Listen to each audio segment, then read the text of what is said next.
Welcome back to the PloughCast. Did you miss us? It's Series 3 already, and you are listening to the first of 6 episodes covering the latest issue of Plough Quarterly magazine, and it's titled Beyond Borders.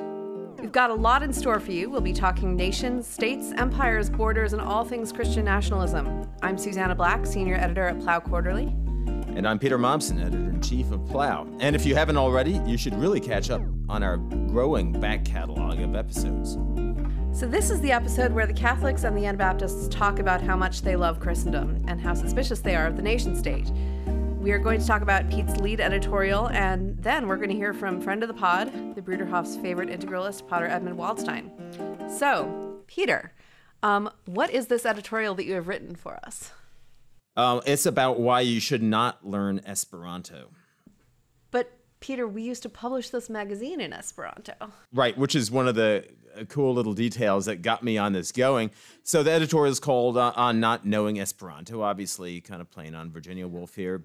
But I found myself fascinated by learning more about the story of Esperanto. I'd always heard from one of my older colleagues, Martin Johnson, about when he first joined the Plough team back in the 1950s in England, when we were still located there. One of his first jobs was actually typing out the Esperanto edition on an old Ditto copying machine in a farmhouse out near the Welsh border.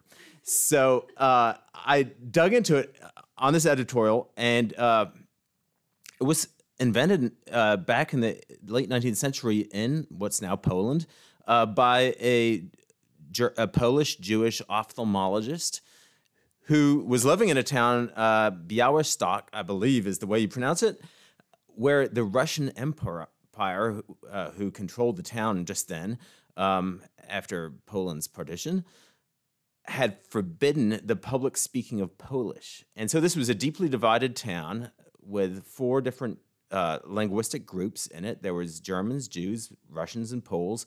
And he thought, the way that we could kind of bring, he said, common brotherhood. And elsewhere he talks about this kind of peace, international peace that would be established in his hometown, but also throughout Europe, would be this universal second language, and he invented Esperanto. So he had this vision of universal brotherhood. And, of course, the story of Esperanto is quite dotted since then. The anarchists loved it. Tolkien loved it. Which is, that's just because he liked inventing languages. Come on. The Ayatollah Khomeini loved it because apparently he objects to the use of English as sort of this international language. And so he says you can study Islam in Esperanto, and there's actually... An Esperanto Quran? There's an Esperanto Quranic school somewhere in Iran. However, there's obviously a huge problem with any universal language because it basically takes away your roots. In L.L. Zamenhof's terms, you're no longer a Jew or a Pole or a Russian or a German, and what have you lost? And in my unconsidered take on this is that you've lost a lot. And I think of my own kids, it means a great deal to me to pass on to them who they are, not in some nationalist sense, but in the sense that they're part of a story and that they therefore have certain obligations to other people and to themselves to carry on that story themselves. And I don't know, I'm sure you have the same, right? I absolutely. I actually, would you tell the story about Wilma and visiting the Tyrol? What we don't have today is Esperanto everywhere. L.L. Zamenhof's dream has not become reality, but we do have something that superficially at least is very similar to it. We have international business English. So you can go anywhere nowadays almost and find especially young college-educated professionals who will speak to you in English, who will actually prefer to speak to you in English. If you go to Prague, young Czechs, even if you know a bit of Czech, will not want to speak to you in Czech. They, are proud to speak to you in English. Certainly that's the case in German-speaking areas. I happen to have dual citizenship. I'm both German and American. but I have a really strong American accent when I speak German. So instantly, young Germans will speak to me in English a lot of the time. So my wife and I were traveling in Tyrol, where we have some family ties, and we were up in this little alpine village, Oberbotzen, where my grandfather was born in 1913 on the eve of World War I. And right next to us, as we were eating pizza, were a bunch of little kids from the village. And actually, this part of the Tyrol is now part of Italy. Ironically, right beyond borders is the title of our issue. But it's still a German-speaking area, and they were talking the local Upper German dialect, which I can't follow. It's quite obscure. But my wife could, even though this was her first time in Europe, and she's grown up in South Dakota, but she grew up in a Hutterite community that still speaks an Upper German dialect, and her people came from this area of the South Tyrol back in the 1530s.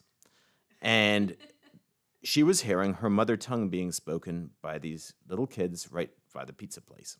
And it seems to me that like the idea of that going away and these little kids not having that sort of mother tongue anymore, that whole people, that whole culture being erased by a sort of tide of international business English, like, you know, Esperanto is kind of cool and weird, but we have this visceral, or at least I do, this visceral dislike of the idea of local language, local cultures being swamped by a kind of homogenized Americanism.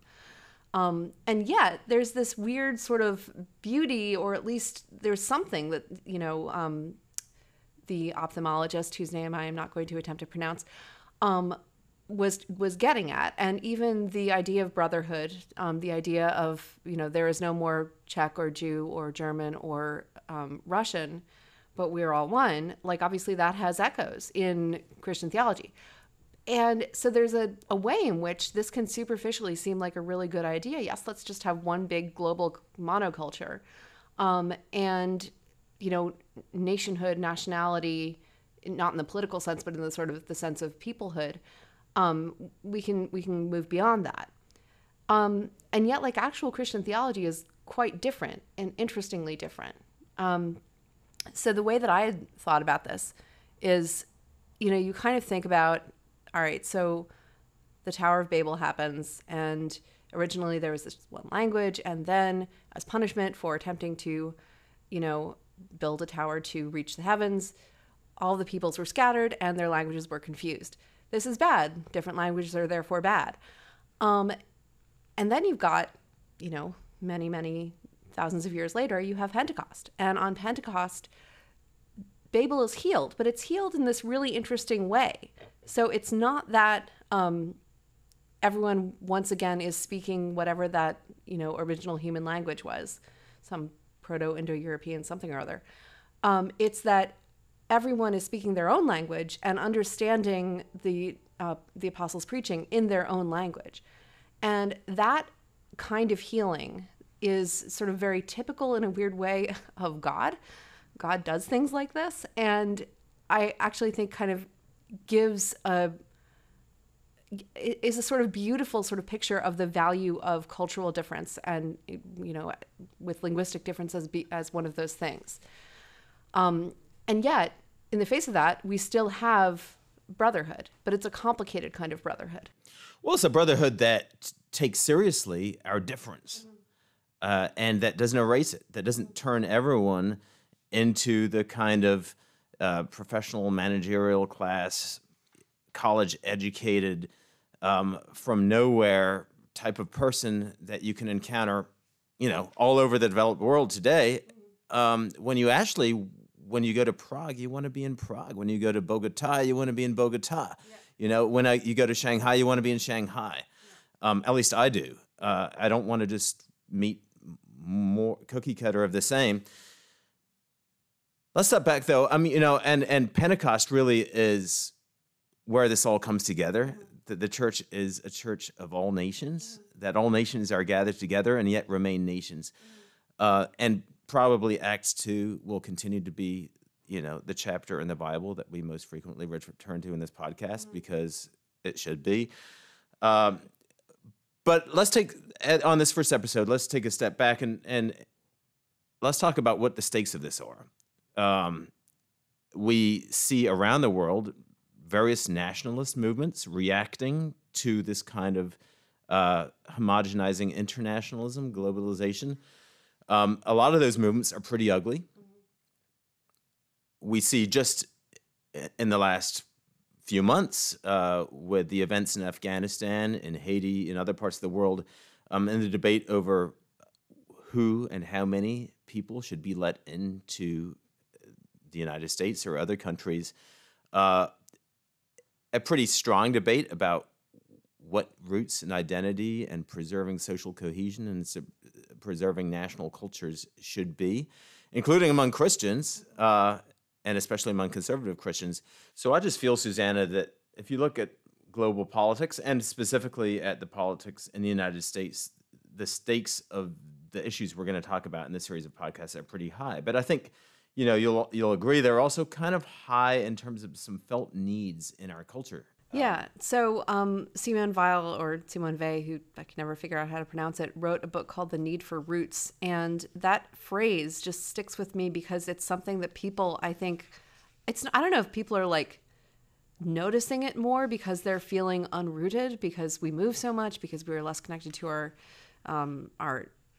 grandparents and our great-grandparents. But I feel like virtually everyone I talk to has this sense of wanting some kind of stability, wanting some kind of sort of historic rootedness, sense of who they are, sense of who their family is, and really feeling like the lack of that as an ache, a real like personal, profound sort of pain point.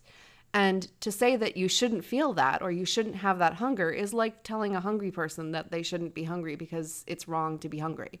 It doesn't work, and it's unhuman. Well, human beings have always, I think, and with all the asterisks you need there, human beings have always had a sense of belonging to a community, to a group, and so it's absolutely just part of who we are or who we should be.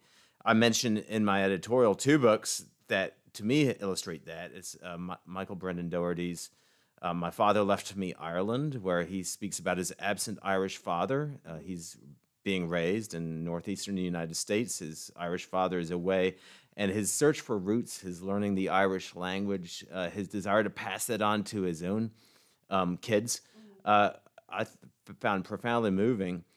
And there's a sense in which Ta-Nehisi's Coates' Between the World and Me book from a few years ago is similarly a father passing on a people's story to his son. And you see that going back a little farther in sort of nationalist movements over the last 2 centuries.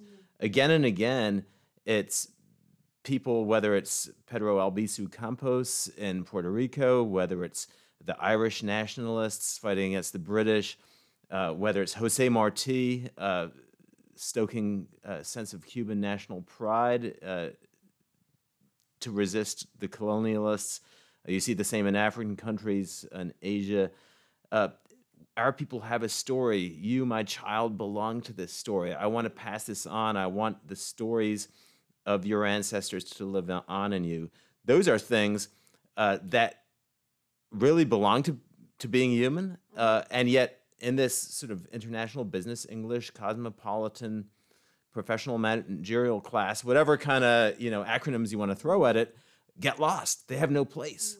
And it hurts when they're not there. And I think particularly when you're looking at the next generation, you realize that's really something that you're going to have to reckon with, or something else will fill that void, something probably a lot more nasty. Yeah. I mean, I think, again, like obviously this can go very badly, and it has in history gone very badly. But I think very frequently it goes badly precisely when those hungers aren't met. And when, like, in order to supply a kind of lost sense of rootedness, there's, people turn to a kind of toxic nationalism. But that's not to say that the thing itself is not good. Like, there's a good there. There's a there. One of my favorite books that illustrates this is by Günter Grass, the German novelist. Its translated title is Crab Walk. I can't recommend it highly enough. It's a short book. And really, if you want to understand identitarian movements, particularly in Germany, but more broadly in Europe, you should really read it. It's a story of 3 generations. It's the formerly Nazi Oma, the grandma, who was 16 when she was on a German boat full of refugees that was torpedoed by the Soviets at the end of World War II. Her son, who is a sort of like a classic generation of 1968 liberal progressive who wants nothing to do with, the sort of nationalist, crude Nazism of his mother.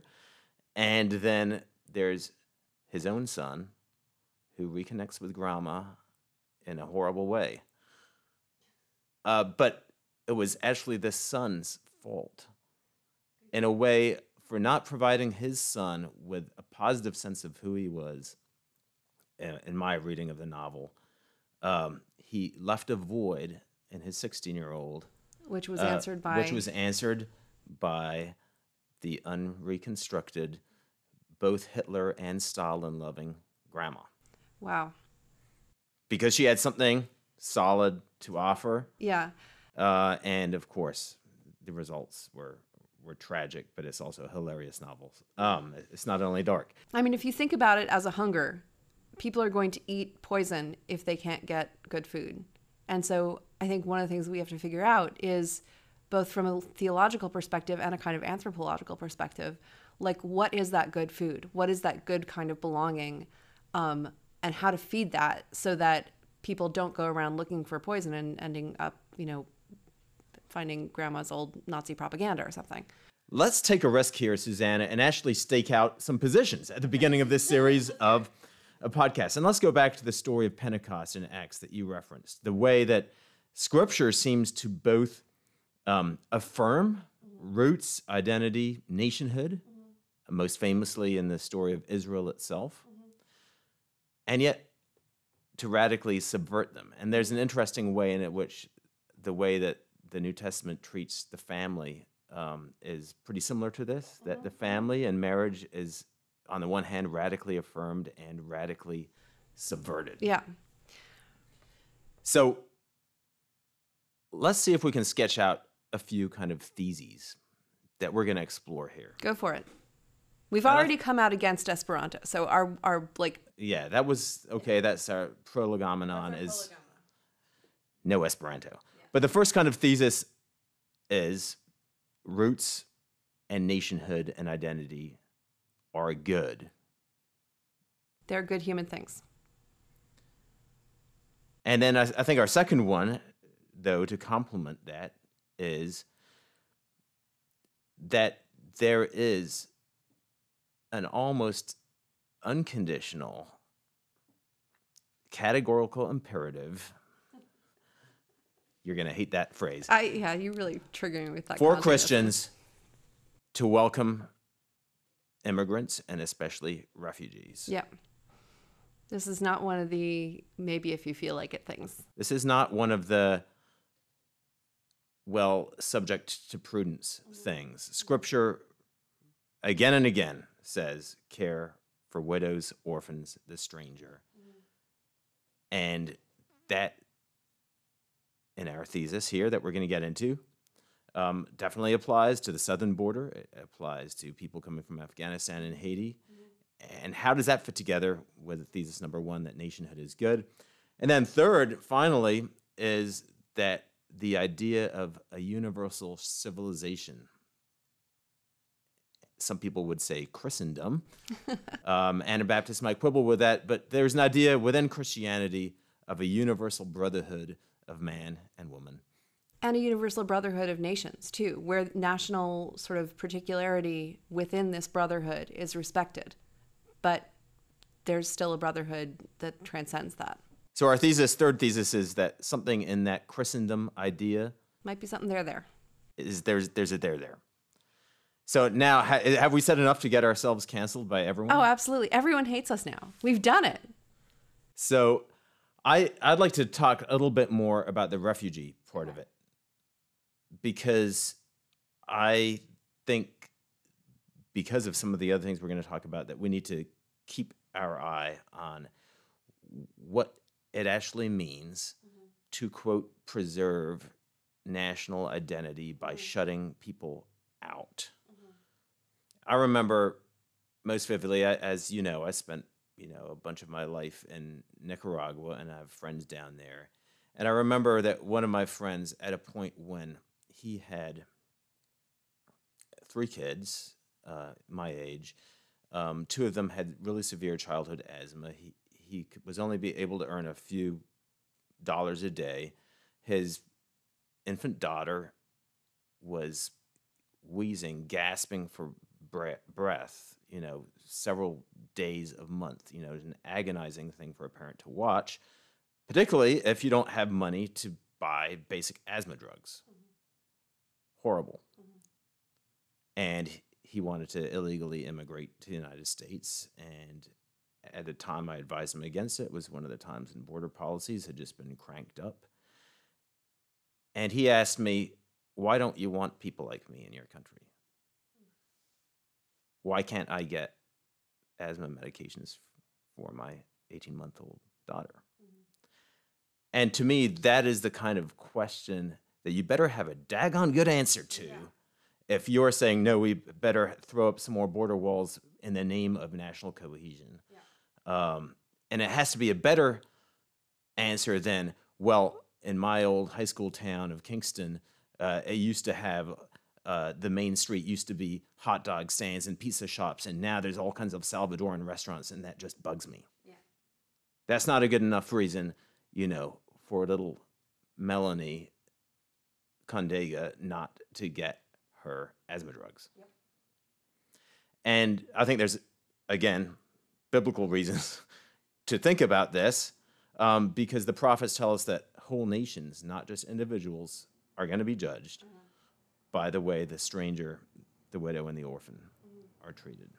And when God addresses Israel talking about this stuff, he roots it in his own provision for them in their own distress. So he repeatedly says, essentially, welcome the sojourner, be kind to the refugee because you were sojourners in Egypt. And it's interesting to think about the fact that they did not flee to Egypt from, political persecution. There wasn't a war, it was a famine. And so that kind of sojourning apparently counts with God. Right. The sojourner and the person knocking at your door is almost never going to be the perfect asylum candidate.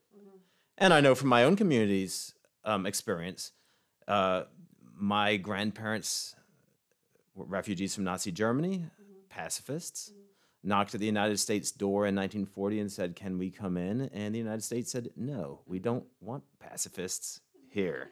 Very nice that you aren't Nazi, but no thanks. You don't fit the kind of American we want here right now.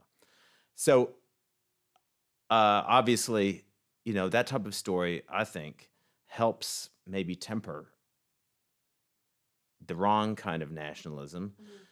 And yet, a good kind of nationhood is something really important. So I know that you, Susannah, have just been immersing yourself in your own roots, quite literally. We had a little bit of a post-Ida flood here in New York City over the weekend, and I spent about 72 hours. I spent about 20 hours over the course of 72 hours, literally in my great-grandparents' basement, which I live in their house, this old family house, essentially with lugging around boxes of books that had been flood damaged. I know it's going to be really painful for some of you to hear. It's okay. They were sort of books that I was going to sell anyway. None of the good books got damaged.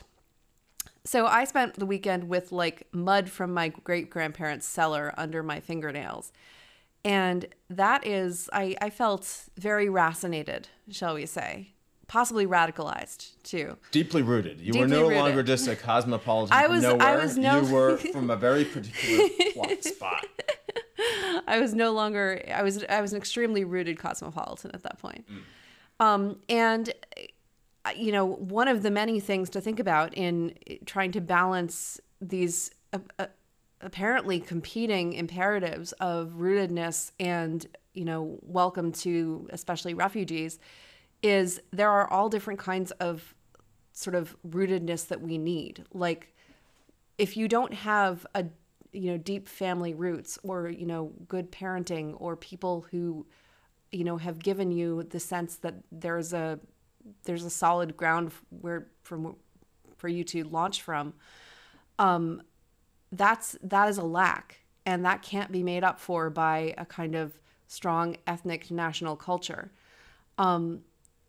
And, you know, I'm not sure that there are incredibly good answers or simple answers. I think there are some political forms that are more hospitable to good answers than others.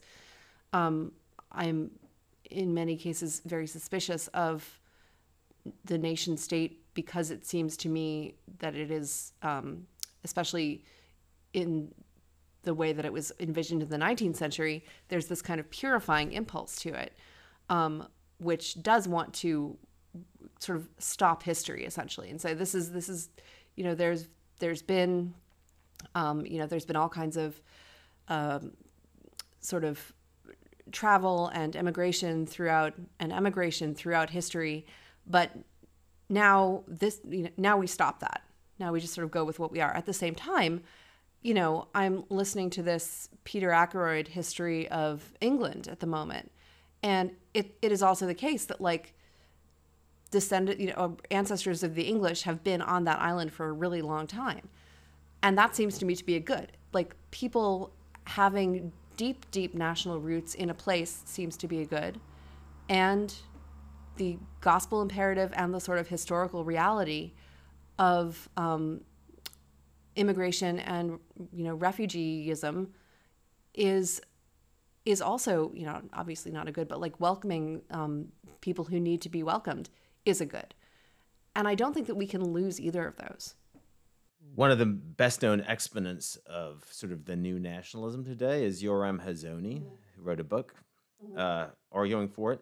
And he grounds the idea of nationhood in the story of Israel, right? It's sort of the proto-nation, the paragon of what a nation is, in a way that is fascinating. And we're not going to get into that a lot right now, but one of the things that gets transferred onto other nations, right, is Israel's calling, that Israel was elected by God for a certain purpose in history, and other nations, you know, certainly Christian nationalism in the U.S., you know, claims some of those same promises for the United States, and that certainly happened with other countries too. If you look at the propaganda spread around, say, before World War I by Christian nationalists in all countries, they all claimed that their nation was elected by God to play a certain role in history. Nowadays, World War I, you know, was so horrible and atrocious and senseless that that whole idea for many is sort of permanently marred, disqualified. Yeah. And yet I sometimes wonder if there too we haven't lost something, this idea that a nation actually has a role to play, and that it's a God-given role. Yeah. There's a reason it exists. Yeah. And that it might actually help a country to be called back to its specific calling. Yeah. And that all sounds really suspect and atavistic until you remember that somebody like Martin Luther King did precisely that for the United States. Yeah. I go back and forth on this so much, and I was recently kind of like in a Twitter fight about it. Not a bad Twitter fight. I rarely get into bad Twitter fights. But I get periodically irritated with people who claim that the U.S. was a Christian nation or was founded as a Christian nation for various reasons, including that the religious tradition that most of the founders, like the founders overlapped on most, was like Freemasonry. And, there were these weird Masonic rituals surrounding the construction of the Capitol building. And, I would say well under half of them, of the founders, were Trinitarian Christians. John Adams was very irritated with his son, John Quincy Adams, when he abandoned his father's Unitarianism to become a Trinitarian. So, I don't think that the U.S. was founded as a Christian nation. On the other hand, maybe it should have been. And if you're thinking about a nation being like having some kind of reality in God's sight, better to be a Christian nation which is attempting to consciously, follow the gospel, maybe than a non-Christian nation. It's one of these things where I'm like, if you don't like Christian nationalism, maybe post-Christian nationalism is going to be worse. So I think we're going to get into some of these things. I know that we have people from various countries, England among them, that we're going to be talking about in future episodes about what it means to belong to their nation. Mm-hmm. But now let's test out our 3 theses on our favorite integralist, Pater Edmund Waldstein, a monk at the Stift Heiligenkreuz Monastery in Austria, and obviously a Catholic who's able to bring the Catholic social teaching to bear on some of these things. So welcome, Pater Edmund. The last time both of us saw you, actually, you were here in New York, upstate, for the Plough Writers Weekend.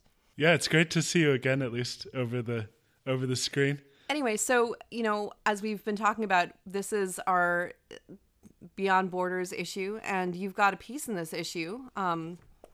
It's a web exclusive titled "When Migrants Come Knocking, What Natural Law Demands." And you talk in that piece about, among other things, about sort of your own experience ministering to primarily Syrian, although, other migrants as well, refugees in your own community. Can you tell us a little bit more about how that happened and what that's been like? Yeah, absolutely. So in 2015, there was a huge wave of migrants coming into Austria through the Balkans. And many of them went further on into Germany and so on, but many stayed in Austria. And the place where they're first received in Austria is a place called Traiskirchen. There's a huge barracks there, which is used as kind of an asylum for refugees. And at the time, I was curate in 2 of the parishes that my monastery takes care of. And Traiskirchen is right between the 2 parishes, so I would drive through every day. And it was full to bursting. The whole town, Traiskirchen is a small town, and it was full of refugees. The huge barracks were completely full. The people were camping out in the garden, in tents and so on. And so particularly one of the parishes where I was the curate, tried to do what they could, helping the refugees coming in, bringing them stuff they needed, trying to organize German lessons and so on. So there's something about that, what you've described, that gets at, in a kind of pretty visceral and immediate way, some of the big issues that are involved in thinking about, the issues of borders, issues of nationhood, peoplehood, migration, because, obviously as we know, that was a huge, there's a huge debate in Europe about how to deal with primarily Muslim migrants who are not European coming in. And one of the ways that people phrased that was, Europe is a Christian civilization, or, Austria has a Christian civilization, and therefore we can't afford to let these non-Christians and non-Europeans in. And there is something good about sort of Austrian peoplehood, and there's something good about sort of village community life that, you could imagine would be disrupted. And yet there's also something that it seems like we need to work through, where what does it mean to be a Christian civilization? Like, does it mean that we have a Christian heritage, or does it mean that we're attempting to, obey Christ in and have the values of the gospel and the teachings of the church direct our politics as well as our personal behavior? And that seems like a really complicated batch of questions, but what you described and what you get at in your piece seems like it's attempting to drill down into some of those. So do you want to talk a little bit about, so the subtitle of the piece was What Natural Law Demands. Do you want to sort of talk about what the principles are of sort of ethical analysis of this kind of thing? What does natural law demand? What would the church teach us about how to think about something like the refugee crisis? There are kind of two questions that you posed to me, what the church teaches us and what natural law demands. And they're very much related, because part of what divine revelation does, which the church hands on to us, is it reminds us of what God has already written into our nature. That's what we mean by natural law. The law that God has written into our hearts as his creatures. And the scriptures, part of what they do is remind us of that. They also reveal more things that aren't contained in natural law. But with regard to migrants, it is, I think, something where Scripture is reminding us of something that God has already written into our hearts, into our created nature, something that, in a way, we already know. So in the book of Leviticus, when God says to the people of Israel, you should not upbraid the stranger in your midst, because you too were strangers and foreigners in Egypt, he's reminding them of a principle of justice that is already inscribed into their hearts through creation, but which it's easy to forget, because, as you say, when strangers come into your community, of course, it's easy to be afraid that they're going to take away what we have, that they're going to disrupt our community, they're going to threaten our way of life, and so on. They're going to bring their strange customs and ideas and errors. So there can be a lot of anxiety around strangers. And so the scriptures remind us of the kind of debt of justice that we have to those who are in need. And the migrants who are coming to, who are fleeing, are often coming because or almost always because they're in need, because they're in danger in their original countries, or because they are in poverty there, or because they're suffering some other kind of necessity which makes them come to us. So something that you said in there, I think I'd like you to unpack a little bit. You mentioned a debt of justice. A lot of people would think of this as a matter of charity, as a matter of supererogatory, generosity. But you're talking about justice. Can you talk about a little bit more about that, about the universal destination of goods, maybe? Yeah. So part of this is that God has given the world to us human beings, and the external goods of the world, land and the fruits of the land, and everything that we make out of the fruits of the land. He's given these things to us for the sake of supporting our lives, allowing us to live and to flourish. And so it's unjust if there's some human being who's not receiving enough of the fruits of the land to survive and to flourish. So normally we divide up the land, and that makes a lot of sense, because it helps us do things in an orderly way. But when there's someone who's suffering from actual need, then it's not just kind of a work of optional generosity to give them something. They actually are owed a share of the goods that God has given to humanity as a whole. Speaking of this in terms of natural law as something that God has written on our hearts, it makes a lot of sense to me. Shortly after the first big waves of migrants came in 2015, I was living over in New York at the time, but I went back to the German village, East German village, where I'd lived for 7 years before then. I raised my family.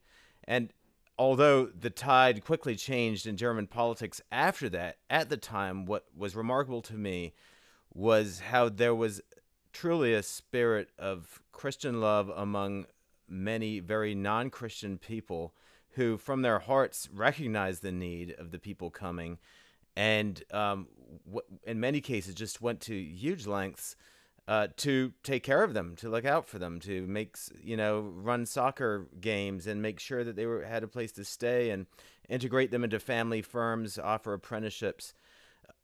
Again, in terms of European politics, that's a lot has soured over the last 6 years. Yet I think from a Christian point of view, actually that first impulse of generosity is the one that we ought to be affirming. Yeah, absolutely. Yeah, I had the same experience. The first couple weeks of the big wave of migrants, you had really an outpouring of generosity and people going to the train stations to welcome the migrants and so on and to help them. But as you say, that quickly soured for various causes, partly because some of the migrants committed crimes and so on, which of course stoked anxieties. But yeah, I agree. That first impulse is the right one. You want to welcome them. It reminded me actually of 20 years ago in New York after 9/11 in some ways. And there is something in the human heart that responds to those claims of justice that you were talking about. And yes, then, by the cold light of day, sometimes afterwards, things can seem more complicated, and life is complicated. We need to talk about the hard things, the difficult things, the things that can't simply be solved by a warm impulse, right? But it does seem to me that is something that we ought to encourage, and it's also a training in the virtues to encourage that type of response in ourselves rather than a coldly calculating, self-interested one. I was talking earlier about reminding, how Scripture in a way reminds us of things that we already know. And it reminds us in the sense that it also makes us remember those impulses that we have when we see people in need. One part of it for the people in this German village was that many of them had themselves been refugees 60 years ago after World War II. And so there was a memory of what was done for us when we arrived here 60 years ago and a desire to pass it on to others. And I think, so often a connection to the past, to rootedness, to one's own people's story, which for most people involves actually migration and times of difficulty and times of suffering, can ironically be the biggest help to standing in solidarity with those who are outside one's own people and one's own nation. The famous injunction in Leviticus, love thy neighbor as yourself, there are two ways of taking it. One is you love him the way you love yourself, that is, just as you will good to yourself, you will good also to your neighbor. But it can also mean love your neighbor because he is like you. I feel as though in the context, now that we've kind of described a little bit of the concrete kinds of questions that are raised by this issue. So Pete and I had this, we developed 3 theses. Right, we developed them on the fly, just 3 theses. Very good. And we wanted to try them out on you, Potter. Not 91 theses. No, just 3. And the first thesis is that there's something good about nationhood and rootedness and national identity. And the second one we've kind of covered is that Christians have a direct duty toward refugees and toward migrants who are strangers because they're fleeing suffering to themselves and their families. And the third is that there's something about this idea of a universal civilization. And we started off by talking about Esperanto and the sort of secular versions of this. Right. A brotherhood through superseding and transcending national and linguistic differences, but there's something good in this vision of a universal civilization of love, which in Christian history has been called Christendom, and that there's something there. And so these three theses seem to be a little bit in tension with each other. I don't know if they make any sense to you. Yeah, they make a lot of sense. Or which one of these you'd want to kind of respond to. Yeah, well, let's begin with... We're giving you a menu. Well, let's use the Alice in Wonderland method, begin at the beginning and carry on to the end and then stop. So let's start with the first one. There's something good about nations and rootedness. I think that there's something true about that. I think that, human beings, we are not purely spiritual beings, we're also bodily beings. And there's something necessary for our spiritual life to remember that we're bodily beings, that we have parents, and that we're born in a particular place, and so on. And there is something very good about rootedness, as you put it, about a kind of a connection to the land where you're from, the memory of your ancestors, the customs of the people there, and so on. Nation can mean a lot of different things. The word nation comes from the word to be born, naskor, and so kind of the etymological meaning is the place where you were born, which I think is an important aspect of human life. But nation comes, and here we, moving towards the last thesis about Christendom, the nation state in the modern sense is something that very much arose kind of in opposition to the universal vision of Christendom, and as kind of a way of breaking that apart and making,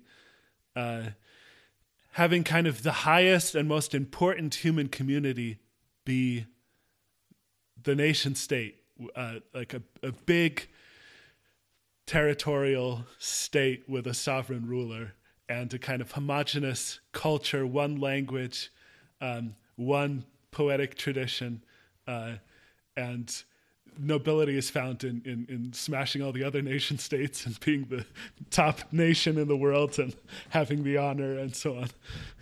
That's the problem. So that's the nation state, right? Now, there's an older idea of nationhood that isn't necessarily identified with a state. And of course, the nation par excellence is Israel, which for millennia did not have a state.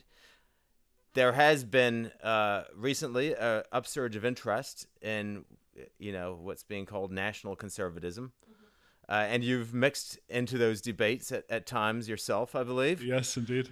So what's good about the idea of a nation first, and does that nation actually need a state to be a nation? Yeah, well, I think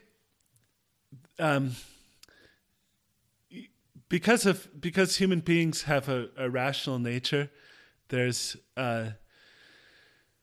we're capable of more profound and also larger community than irrational creatures are. So they're sort of gregarious animals that live together in a pack or a group or something. But in a human community, it's not just a pack. There's something spiritual about human community, about a shared life that has a spiritual dimension, a common good that's really shared among many persons. And a nation is one way in which that kind of community can grow. A nation of people who have a kind of common origin. I mean, you see this in Israel very clearly. Israel is the name of their ancestor, right? Jacob, Israel, the son of Isaac. He gives the name to that nation because they all originate from him. They're descended from him. And being all descended from him, they share a kind of family resemblance and a family tradition with him. And I think that's good.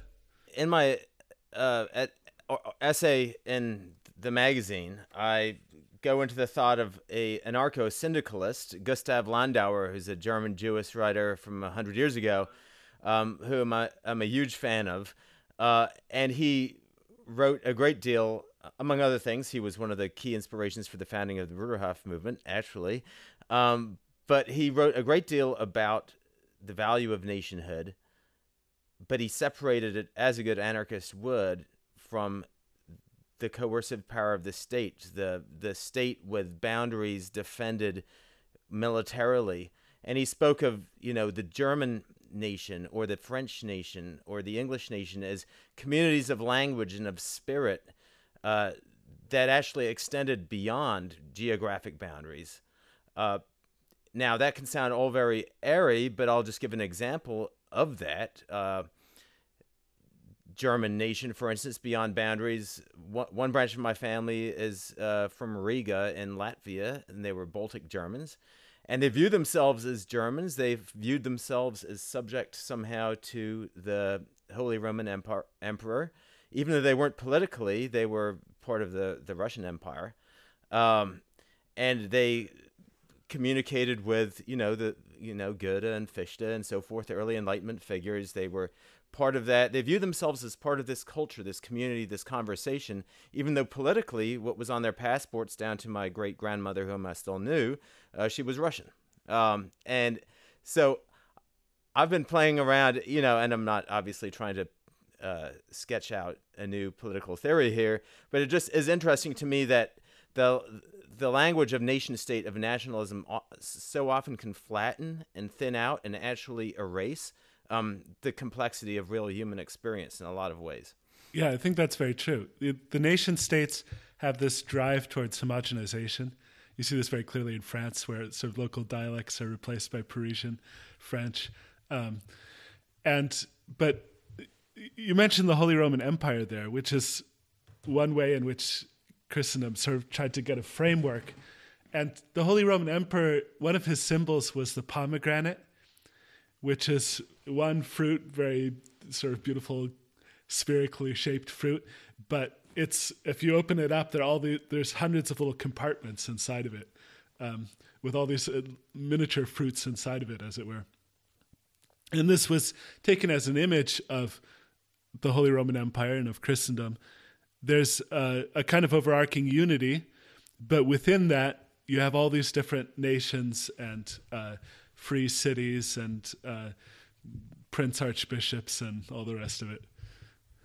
I mean, part of what makes the migrant crisis so difficult is the whole question of Islam, because, of course, Islam, I mean, to me, Islam is one of the most mysterious things in all of world history. In many ways, it seems like a Christian heresy, and it sort of simplifies a lot of things about Christianity. And the Ummah is sort of a simplified version of Christendom, where there's this drive for subjecting the whole of the world to Islam. And it seems like every time that Christendom becomes weak, Islam becomes strong. So it seems like it has its origins in the division, the early divisions within Christianity between Arians and Orthodox Christians, and also the whole Monophysites and Nestorians and all those early heresies. The kind of internal divisions of Christendom become so strong there that then all of a sudden Islam sort of comes out of the desert as sort of this strange reaction. And you get the same thing. I mean, the siege of Vienna in the first one in the 16th century and then the second one in the 17th century, both of the sieges of Vienna where the Ottoman armies come all the way up here, and which during the migrant crisis people were making some comparisons, so obviously there are a lot of differences. But there again you had just had the Protestant Reformation, the kind of shattering of the unity of Christendom through that, and then the Muslims become very strong again. It's a very mysterious thing, but I think that there must be some providential role for Islam in the history of the world. And as you point out in your essay, the Muslims, the Muslim migrants coming to Europe, to the supposedly Christian Europe, are coming to societies that actually aren't all that keen on being Christian most of the time. Yeah. Yes. So they're coming to societies that on most days view themselves as practically post-Christian. Exactly. Yeah. And in some way, I think that it's the Muslim migrants can sort of remind us to be Christian, because they come, many of them, in fact, they come here and they kind of expect to be coming to a Christian country. And then they're kind of surprised at some of what they see here, the complete moral corruption and so on that is so typical of Western society today. And that can be a helpful reminder to us that we should repent and become Christians again. My favorite story on that front actually is when I was new in this little German village I was describing, and there's about 10% of the population of that part of Germany is Christian, and 90% post-communist atheists. And there was a little local neo-Nazi cadre in a neighboring village who stickered up to town one night, and they went after the Kurdish immigrants and our community, because we have a certain costume, with the same sticker, Islam out of Germany.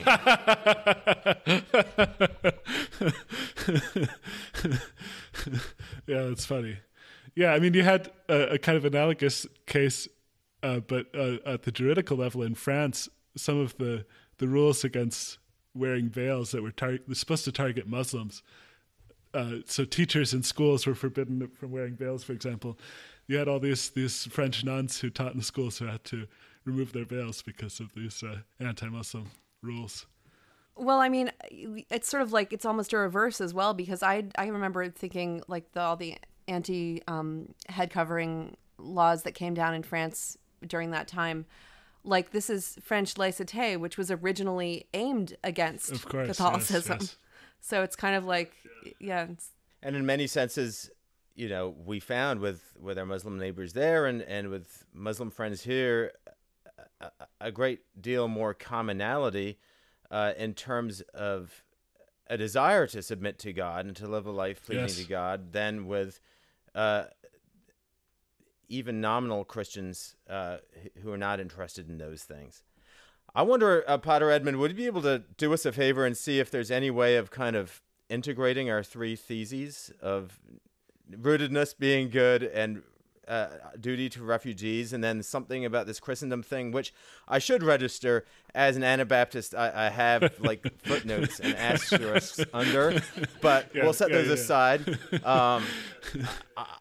I'll talk about it in a kind of Gustav Landauer anarcho-syndicalist form of Christendom for now, just to keep things simple. And I do have to say, as like I guess the representative of magisterial Protestantism here, like this is exactly what my people were worried about. This like Anabaptist and Catholic alliance going on right now.